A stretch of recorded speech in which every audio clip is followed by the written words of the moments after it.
Hello दोस्तों। आज है संडे और आज हम क्या करने वाले हैं। आज हम वीक के करंट अफेयर का रिवीजन करेंगे। इस वीडियो में हम 24 मई से लेकर के 29 मई तक के करंट अफेयर के जो भी इम्पोर्टेंट क्वेश्चन बनते हैं उनके बारे में हम डिस्कस करेंगे और इसमें लगभग हम 50 क्वेश्चन पढ़ेंगे। तो चलिए जान लेते हैं कि हम किस टॉपिक पर क्वेश्चन पढ़ेंगे। तो आज हम राज्य के बारे में जानेंगे, उसके बाद हम देश, उसके बाद विदेश, उसके बाद ऐप और पोर्टल और उसके बाद हम साइंस और टेक्नोलॉजी से संबंधित क्वेश्चन जानेंगे।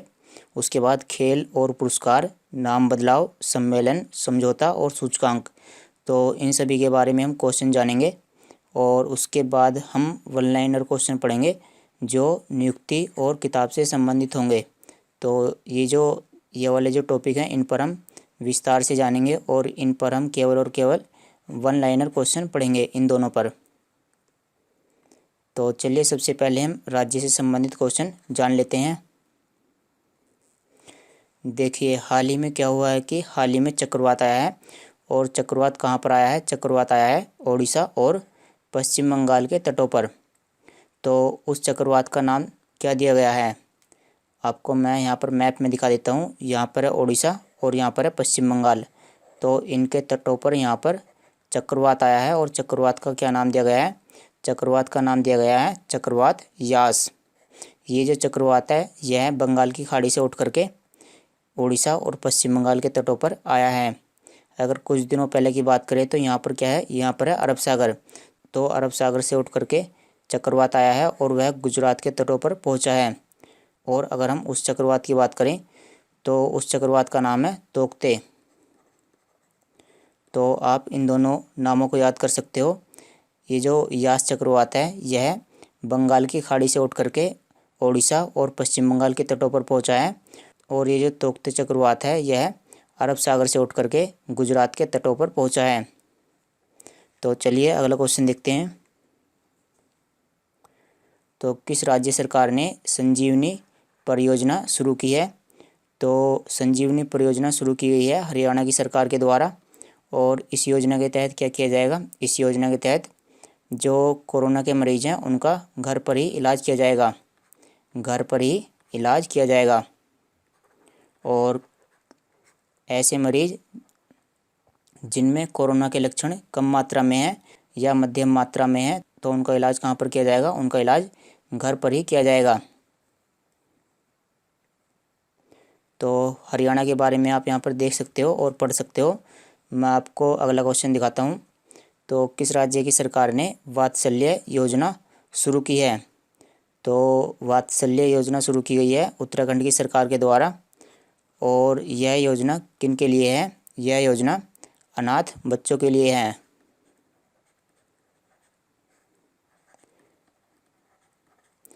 वो बच्चे जिनके माँ बाप कोरोना की वजह से मर गए हैं, उनकी जो मृत्यु हो गई है, तो ये जो अनाथ बच्चे हैं इनका जो पालन पोषण है वह वात्सल्य योजना के तहत किया जाएगा।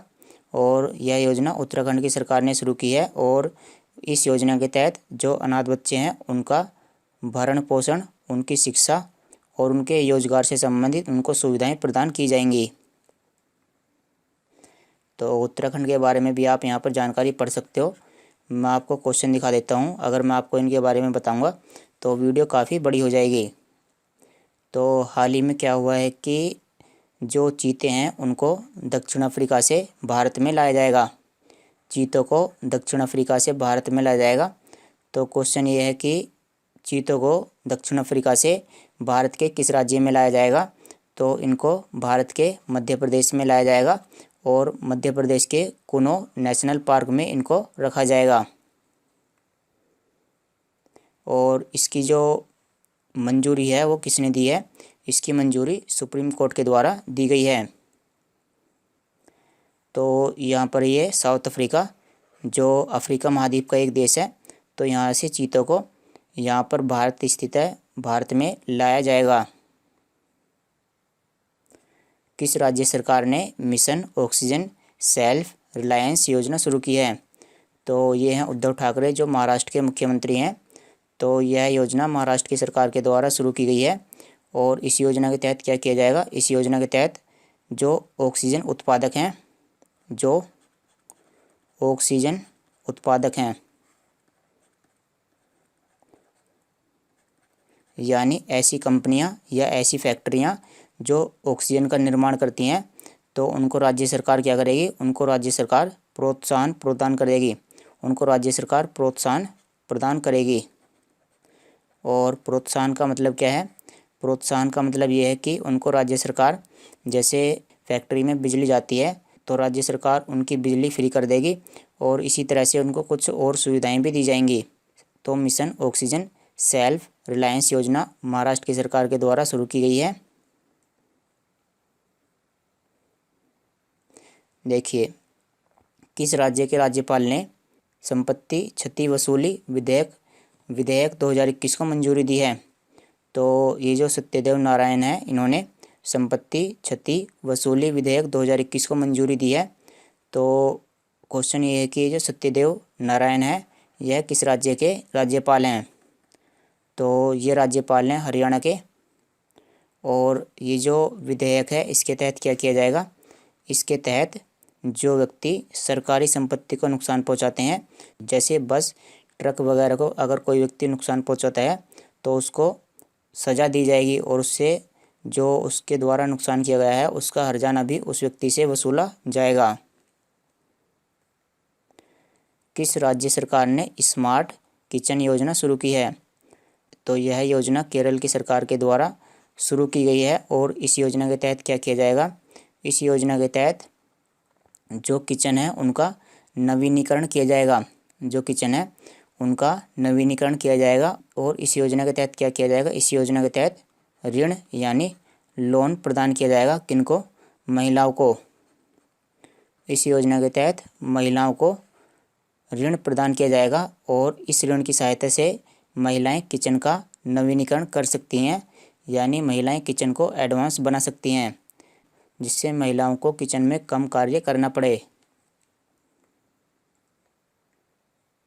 तो केरल के बारे में भी आप यहाँ से पढ़ सकते हो। मैं आपको नए क्वेश्चन पर ले चलता हूँ।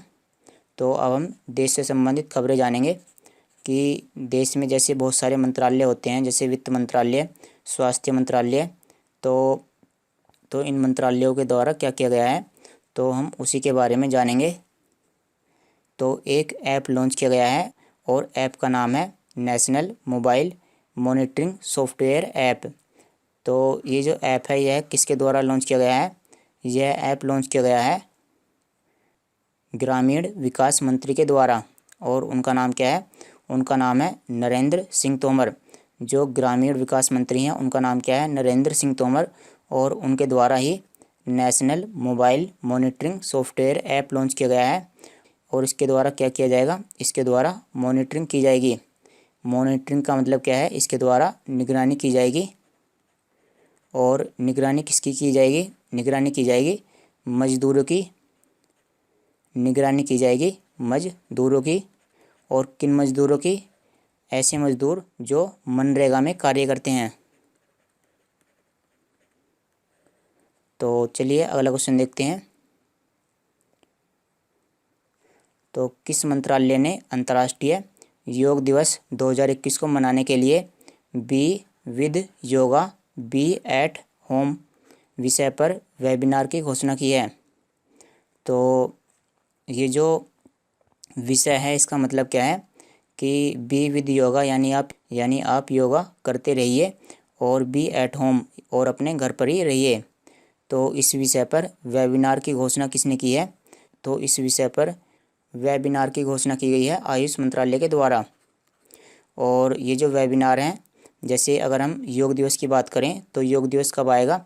योग दिवस आएगा 21 जून को। तो इनकी घोषणा तो मई में ही कर दी गई है। तो इसका मतलब है कि मई से लेकर के जून तक वेबिनार कराई जाएंगी और 5 वेबिनार कराई जाएंगी। कितनी वेबिनार कराई जाएंगी? 5 वेबिनार कराई जाएंगी।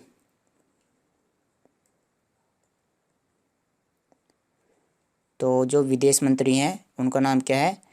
एस जयशंकर।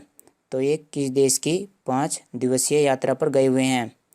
तो ये संयुक्त राज्य अमेरिका की विदेश यात्रा पर गए हुए हैं। और जो संयुक्त राज्य अमेरिका के विदेश मंत्री हैं, ये उनसे बातचीत करेंगे और साथ में ये जो कोरोना की वैक्सीन है उसके बारे में भी विदेश मंत्री से बात करेंगे। तो जो खेल मंत्रालय है इसके मंत्री कौन है? खेल मंत्रालय के मंत्री हैं इसके मंत्री कौन है? किरण रिजिजू। तो इन्होंने देश के 7 राज्यों में खेलो इंडिया केंद्र खोलने की मंजूरी दी है। तो ये जो खेलो इंडिया केंद्र खोले जाएंगे तो इनकी संख्या कितनी होगी? तो इनकी संख्या होने वाली है 143। देश के 7 राज्यों में 143 खेलो इंडिया केंद्र खोले जाएंगे। और इन खेलो इंडिया केंद्रों में क्या होने वाला है? इन खेलो इंडिया केंद्रों में ट्रेनिंग दी जाएगी। इनमें क्या किया जाएगा? इनमें ट्रेनिंग दी जाएगी।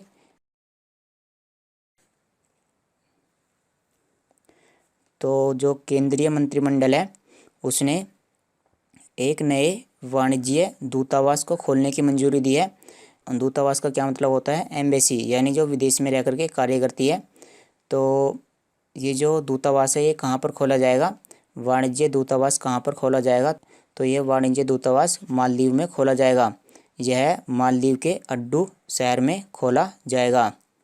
और इसकी मंजूरी किसने दी है? इसकी मंजूरी दी है केंद्रीय मंत्रिमंडल ने। तो मालदीव के बारे में भी आप यहाँ से पढ़ सकते हो। तो ये पहलवान है, ये रेसलर हैं और इनका नाम क्या है? इनका नाम है सुशील कुमार। और इनको हत्या के आरोप में उत्तर रेलवे ने निलंबित कर दिया है। इनको हत्या के आरोप में उत्तर रेलवे जोन ने निलंबित यानी सस्पेंड कर दिया है। तो आप इन पहलवान का नाम याद कर सकते हो। पहलवान का नाम क्या है? सुशील कुमार। और ये काफ़ी प्रचलित पहलवान है क्योंकि ये 3 ओलंपिक पदक जीत चुके हैं। ये भारत के लिए 3 ओलंपिक पदक जीत चुके हैं।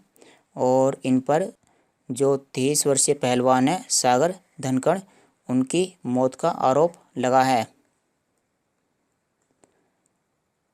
तो क्या है कि जो दूतावास हैं यानी जो एम्बेसी हैं उनमें 1 स्टॉप सेंटर खोले जाएंगे।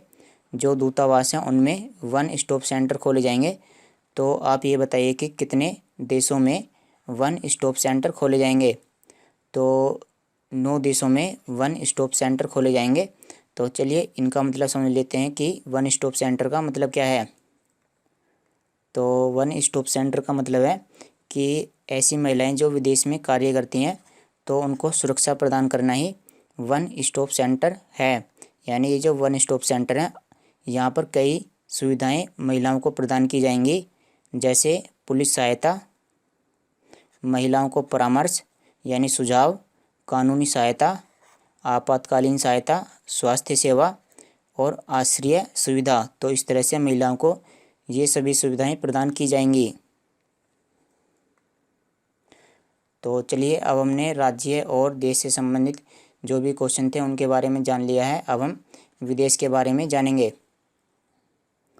तो हाल ही में क्या हुआ है कि इजराइल और हमास, इजराइल जो एक देश है और हमास क्या है? हमास एक आतंकवादी संगठन है। तो इन दोनों के बीच में जो युद्ध था वो ख़त्म हो चुका है। यहाँ पर इन दोनों के बीच में युद्ध विराम हो चुका है। तो ये जो युद्ध था ये कहाँ पर हुआ था? यह युद्ध इन दोनों देशों के बीच में ही हुआ था और ये कहाँ पर हुआ था? गाज़ा पट्टी में हुआ था। तो चलिए इनकी मैं लोकेशन आपको दिखा देता हूँ। सबसे पहले आप यहाँ पर देखिए, यहाँ पर ये तो है इजराइल, ये जो क्षेत्र है ये है इजराइल। यहाँ से ये इस तरह से, ये कौन सा देश है? ये है इजराइल। और दूसरा देश है, दूसरे देश का नाम है फ़िलिस्तीन। दूसरे देश का क्या नाम है? फ़िलिस्तीन। और फ़िलिस्तीन कहाँ पर है? फ़िलिस्तीन के 2 हिस्से हैं, आप यहाँ पर देख सकते हो। एक तो ये है, इसका नाम है वेस्ट बैंक। इसका नाम क्या है? West Bank. और दूसरा वाला इसका हिस्सा है गाज़ा स्ट्रिप। तो फ़िलिस्तीन के 2 हिस्से हैं, वेस्ट बैंक और गाज़ा स्ट्रिप। तो इजराइल और फ़िलिस्तीन के बीच में युद्ध हुआ है।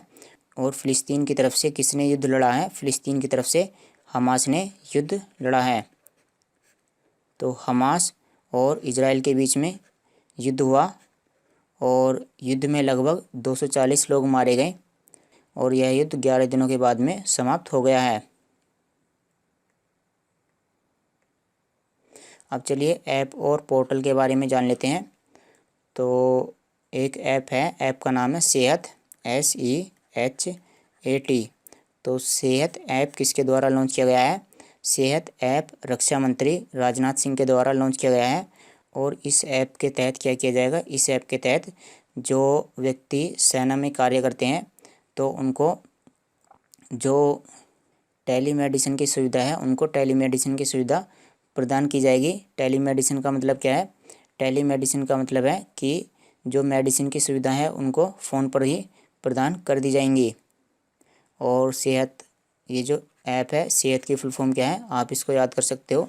सेहत की फुल फॉर्म है services e health assistance and teleconsultation. चलिए अब हम साइंस एंड टेक्नोलॉजी से रिलेटेड क्वेश्चन जान लेते हैं। तो एक एंटीबॉडी किट है, उसका नाम क्या है? डिपकोवेन। डिपकोवेन कोरोना एंटीबॉडी किट। और जिसकी सहायता से क्या किया जाता है? डिपकोवेन की सहायता से जो कोविड-19 है उसकी पहचान की जाती है। डिपकोवेन की सहायता से कोविड-19 की पहचान की जाती है। तो ये जो डिपकोवेन है यह किसके द्वारा विकसित की गई है? डिपकोवेन DRDO, यह DRDO के द्वारा विकसित की गई है। और अगर हम बात करें DRDO की 52 लैब हैं, DRDO की 52 प्रयोगशालाएँ हैं। उनमें से एक प्रयोगशाला का नाम है defence institute of physiology and allied sciences. तो DRDO की ये वाली प्रयोगशाला ने डिपकोवेन का विकास किया है।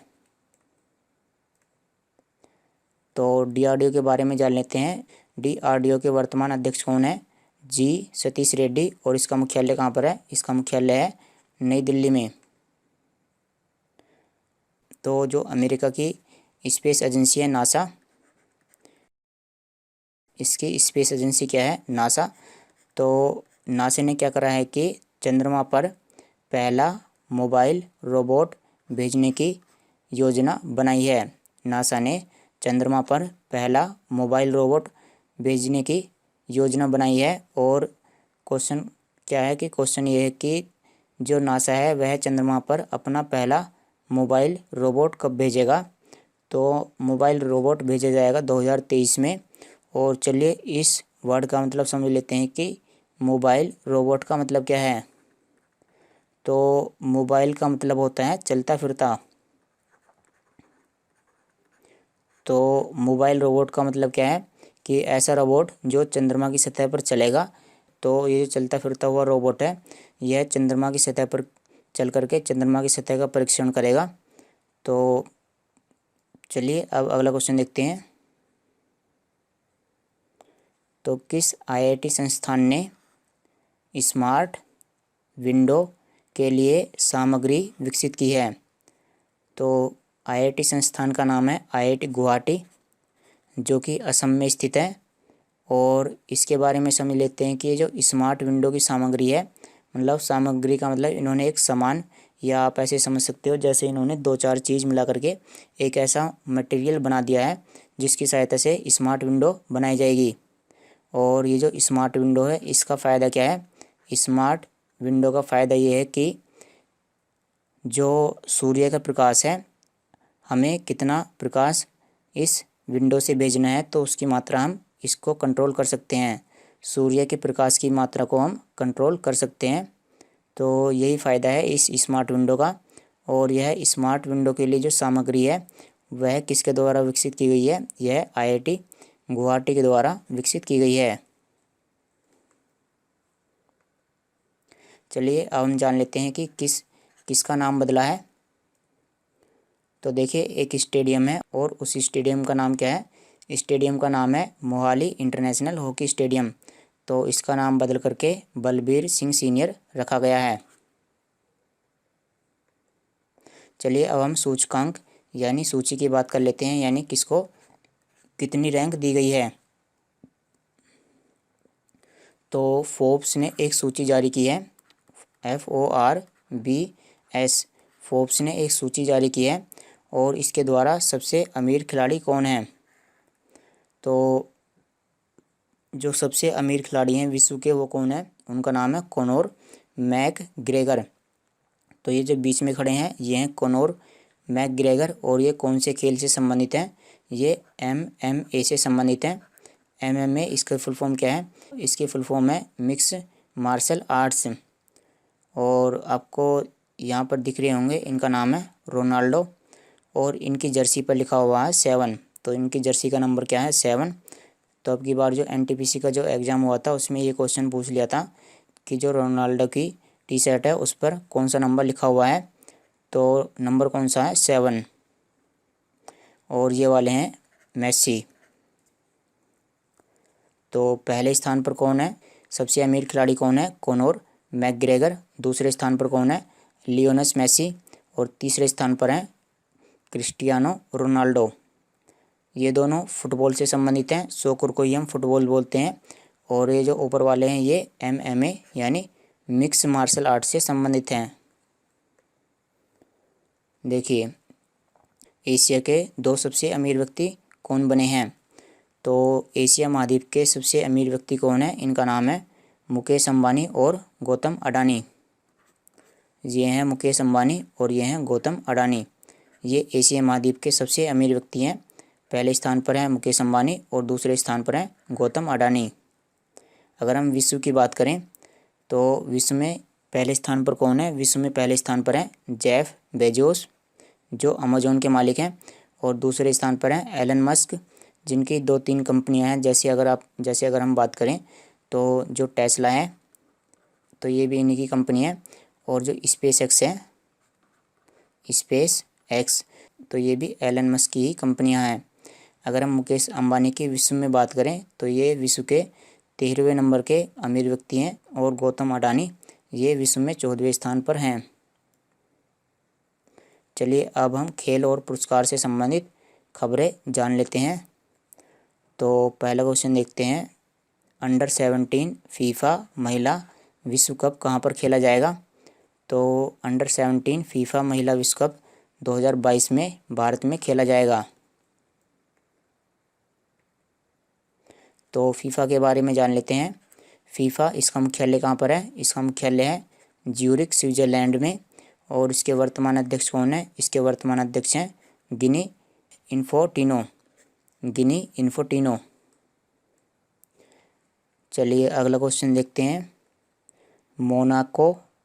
मोनाको ग्रैंड प्रिक्स 2021 किसने जीता है? तो ये जो ग्रैंड प्रिक्स है इसका मतलब क्या है? इसका मतलब फार्मूला 1 रेस है। इसका मतलब क्या है? फार्मूला 1 रेस। तो ये एक कार रेस है, और यह किसने जीती है? यह जीती है मैक्स वेरस्टापेन ने। ये जो रेस है ये कहाँ पर हुई है? यह रेस मोनाको में हुई है। और मोनाको क्या है? मोनाको यूरोप महाद्वीप का एक देश है। जिनेवा ओपन टेनिस टूर्नामेंट किस खिलाड़ी ने जीता है? तो Geneva open tennis tournament Caspar rude ने जीता है। TDB राष्ट्रीय पुरस्कार 2021 किसने जीता है? TDB। तो ये जो राष्ट्रीय पुरस्कार है यह जीता है ब्रीथ अप्लाइड साइंसेस ने। और ये जो पुरस्कार है यह इनको किस लिए मिला है? वैसे तो ये कंपनी का नाम है, और यह इस कंपनी को पुरस्कार क्यों मिला है? क्योंकि इसने एक टेक्नोलॉजी विकसित की है। और उस टेक्नोलॉजी की सहायता से क्या किया जाएगा? उस टेक्नोलॉजी की सहायता से जो कार्बन डाइऑक्साइड गैस है उसको मेथनॉल में बदल दिया जाएगा। जो वायुमंडल की कार्बन डाइऑक्साइड गैस है या जो फैक्ट्रियों से निकलने वाली जो कार्बन डाइऑक्साइड गैस है उसको मेथनॉल में बदलने के लिए इन्होंने एक टेक्नोलॉजी विकसित की है, और उसी की वजह से इनको TDB राष्ट्रीय पुरस्कार 2021 मिला है। तो ये केरल के किसान हैं और इनका नाम क्या है? इनका नाम है साजी NM। तो इनको कौन सा पुरस्कार मिला है? इनको पुरस्कार मिला है भारत जैव विविधता पुरस्कार। तो ये इनको पुरस्कार क्यों मिला है? यह पुरस्कार इनको इसलिए मिला है क्योंकि इन्होंने बहुत सारी घरेलू प्रजातियों का संरक्षण किया है। घरेलू प्रजातियों का संरक्षण किया है। इसको आप इस तरह से समझ सकते हो कि ये हल्दी की 40 किस्में उगाते हैं और ये अदरक की 30 किस्में उगाते हैं। तो कहने का मतलब ये है कि जितनी भी किस्में हैं उनका ये संरक्षण करते हैं, उनको ये खोने नहीं देते, यानी ये सभी किस्म की फसलें उगाते हैं। तो इससे क्या है कि जो पुरानी प्रजातियां हैं वो भी संरक्षित रहती हैं, वो नष्ट नहीं होती। तो इसी की वजह से इनको भारत जैव विविधता पुरस्कार दिया गया है। देखिए अगला पुरस्कार है गोल्ड स्टीवी अवार्ड। तो गोल्ड स्टीवी अवार्ड किसको मिला है? गोल्ड स्टीवी अवार्ड मिला है स्पाइस हेल्थ को। कंपनी का नाम है स्पाइस हेल्थ। और यह इनको क्यों मिला है? यह इनको इसलिए मिला है क्योंकि जो कोरोना की टेस्टिंग होती है उस टेस्टिंग का नाम क्या है? RT-PCR। RT-PCR। तो ये जो टेस्टिंग है कोरोना की टेस्टिंग, जिससे ये पता चलता है कि आप कोरोना पॉजिटिव हो या नेगेटिव हो। तो ये जो स्पाइस हेल्थ है इसने ही ये जो टेस्टिंग है, टेस्टिंग का खर्चा, जो टेस्टिंग का खर्चा होता है उसने बहुत ही कम कर दिया, यानी कम पैसों में इन्होंने ये जो टेस्टिंग है ये की है। तो इसी की वजह से इनको स्टीवी अवार्ड मिला है। रुडोल्फ वी शिंडलर पुरस्कार जीतने वाले पहले भारतीय कौन बने हैं? तो यह पुरस्कार दिया गया है डॉक्टर नागेश्वर रेड्डी को, रुडोल्फ वी शिंडलर पुरस्कार। अंतर्राष्ट्रीय एनी पुरस्कार 2020 से किसे सम्मानित किया गया है? अंतर्राष्ट्रीय एनी पुरस्कार। तो यह पुरस्कार मिला है CNR राव को। और ये जो पुरस्कार है यह ऊर्जा के क्षेत्र में प्रदान किया जाता है। यह पुरस्कार अक्षय ऊर्जा के क्षेत्र में प्रदान किया जाता है, यानी जो व्यक्ति अक्षय ऊर्जा के क्षेत्र में कार्य करते हैं या कोई नई टेक्नोलॉजी का विकास करते हैं तो यह पुरस्कार उन व्यक्तियों को दिया जाता है। प्रिंसेस ऑफ एस्टूरियस अवार्ड से किसे नवाजा गया है? तो यह अवार्ड मिला है अमर्त्य सेन को और ये एक भारतीय अर्थशास्त्री हैं।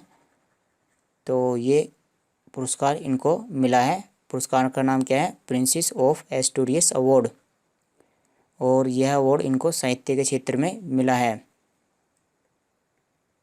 चलिए अब हम सम्मेलन के बारे में जान लेते हैं, जो प्रमुख सम्मेलन हुए हैं। तो सम्मेलन है जितने भी राष्ट्रमंडल देश हैं, जैसे कुल मिलाकर के 53 राष्ट्रमंडल देश हैं। तो राष्ट्रमंडल देशों के जो स्वास्थ्य मंत्री हैं तो उनके बीच में एक सम्मेलन हुआ है और सम्मेलन का 33वां संस्करण हुआ है।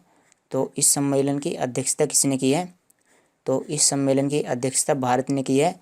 और जो भारत के स्वास्थ्य मंत्री हैं उनका नाम क्या है? भारत के स्वास्थ्य मंत्री हैं डॉक्टर हर्षवर्धन सिंह। इन्होंने ही 33वें स्वास्थ्य सम्मेलन की अध्यक्षता की है। देखिए डॉक्टर हर्षवर्धन ने विश्व स्वास्थ्य सभा की अध्यक्षता की। यह विश्व स्वास्थ्य सभा का कौन सा संस्करण था? तो विश्व स्वास्थ्य सभा की अध्यक्षता की गई है डॉक्टर हर्षवर्धन सिंह के द्वारा। तो ये जो संस्करण था यह संस्करण था 74th। चलिए अब हम समझौते के बारे में जान लेते हैं कि समझौता किन दो देशों के बीच में हुआ है और किसको लेकर के समझौता हुआ है। तो हाल ही में भारत और इजराइल के बीच में समझौता हुआ है और यह समझौता कृषि को लेकर के हुआ है। ये दोनों देश भारत और इजराइल कृषि से संबंधित जो भी टेक्नोलॉजी है वो आपस में साझा करेंगे। और ये जो समझौता है यह 3 वर्षों के लिए भारत और इजराइल के बीच में हुआ है। तो एक और समझौता है और समझौता किससे संबंधित है? समझौता संबंधित है समुद्री सुरक्षा और सैन्य सहयोग। तो ये जो समझौता है यह किन दो देशों के बीच में हुआ है? यह भारत और ओमान के बीच में हुआ है। समुद्री सुरक्षा और सैन्य सहयोग। जैसे अगर हम मैप में बात करें तो यहाँ पर ये भारत है और ओमान यहाँ पर स्थित है। तो इन दोनों देशों के बीच में स्थित है अरब सागर। तो समुद्र में सुरक्षा के लिए ही इन दोनों देशों के बीच में समझौता हुआ है और साथ ही साथ में इन दोनों देशों के बीच में सैन्य सहयोग के लिए भी इनके बीच में समझौता हुआ है। सैन्य सहयोग का मतलब क्या है कि ये दोनों देश आपस में जो टेक्नोलॉजी है सेना से संबंधित वो आपस में साझा करेंगे। तो चलिए अब हम वन लाइनर क्वेश्चन जान लेते हैं। देखिए सबसे पहले हम बुक के बारे में जानेंगे। मात्र 2 किताब हैं। तो पहली किताब है India and Asian geopolitics the past present. तो इस पुस्तक के लेखक कौन है? इस पुस्तक के लेखक हैं शिवशंकर मेनन। और ये जो पुस्तक है इसमें क्या बताया गया है? इस पुस्तक में 1950 में चीन द्वारा तिब्बत पर कब्जा, तो इसमें इस घटना का वर्णन किया गया है। और दूसरी पुस्तक का नाम है नेहरू, तिब्बत और चीन। तो नेहरू, तिब्बत और चीन पुस्तक के लेखक कौन है? तो इस पुस्तक के लेखक हैं अवतार सिंह भसीन। और इस पुस्तक में क्या बताया गया है? इस पुस्तक में भारत चीन युद्ध के बारे में बताया गया है। तो आप इनको याद कर सकते हो। चलिए अब हम नियुक्ति से संबंधित क्वेश्चन देख लेते हैं। तो भारतीय बैडमिंटन संघ के अध्यक्ष कौन बने हैं? तो इसके अध्यक्ष बने हैं हेमंत बिस्वा शर्मा, जो असम के मुख्यमंत्री हैं। और अंतर्राष्ट्रीय हॉकी महासंघ के अध्यक्ष कौन बने हैं? तो अंतर्राष्ट्रीय हॉकी महासंघ के अध्यक्ष बने हैं नरेंद्र बत्रा, जो अंतर्राष्ट्रीय हॉकी महासंघ के दूसरी बार अध्यक्ष बने हैं। और उत्तर कोरिया में अमेरिका की तरफ से एक दूत नियुक्त किया गया है, यानी जो अमेरिका की एम्बेसी है उत्तर कोरिया के अंदर, उसमें अमेरिका की तरफ से एक राजनयिक नियुक्त किया गया है। और उस राजनयिक का नाम क्या है? तो राजनयिक का नाम है सुंग किम। ये अमेरिका के राजनयिक हैं जो उत्तर कोरिया में अपनी सेवा प्रदान करेंगे। सीबीआई यानी केंद्रीय जांच ब्यूरो, तो इसके डायरेक्टर बने हैं। और डायरेक्टर का नाम क्या है? डायरेक्टर का नाम है सुबोध जायसवाल। बैडमिंटन विश्व महासंघ परिषद के सदस्य कौन बने हैं? बैडमिंटन विश्व महासंघ परिषद के सदस्य कौन बने हैं? तो इसके सदस्य बने हैं असम के मुख्यमंत्री हेमंत बिस्वा शर्मा। राष्ट्रीय लोकदल, तो ये पार्टी का नाम है राष्ट्रीय लोकदल। तो राष्ट्रीय लोकदल पार्टी के अध्यक्ष कौन बने हैं? तो इस पार्टी के अध्यक्ष बने हैं जयंत चौधरी। इनके पिताजी थे अजीत चौधरी, जिनकी हाल ही में मृत्यु हो गई है। और उनकी मृत्यु के बाद राष्ट्रीय लोकदल के अध्यक्ष कौन बने हैं? जयंत चौधरी। इनकी मृत्यु से पहले जो उनके पिताजी थे अजीत चौधरी, वो राष्ट्रीय लोकदल के अध्यक्ष थे। इजराइल की जासूसी एजेंसी, इसका नाम है मोसाद। तो मोसाद के प्रमुख कौन बने हैं? मोसाद के प्रमुख बने हैं डेविड बार्निया। कांगो गणराज्य, जो एक अफ्रीका महाद्वीप का देश है, तो इसके प्रधानमंत्री कौन बने हैं? तो कांगो गणराज्य के प्रधानमंत्री बने हैं कोलिनेट माकोसो। एंडी जैसी किस कंपनी के सीईओ बने हैं? एंडी जैसी, तो ये अमेजोन कंपनी के सीईओ बने हैं। और अमेरिका में वाणिज्य विभाग के महानिदेशक, अमेरिका में वाणिज्य विभाग के महानिदेशक कौन बने हैं? तो इनका नाम है अरुण वेंकट रमन। सीरिया के चौथी बार राष्ट्रपति कौन बने हैं? सीरिया के चौथी बार राष्ट्रपति कौन बने हैं? तो इनका नाम है बशर अल असद। और लास्ट क्वेश्चन है इंटेलिजेंस ब्यूरो, आईबी, और दूसरा है रो, RAW।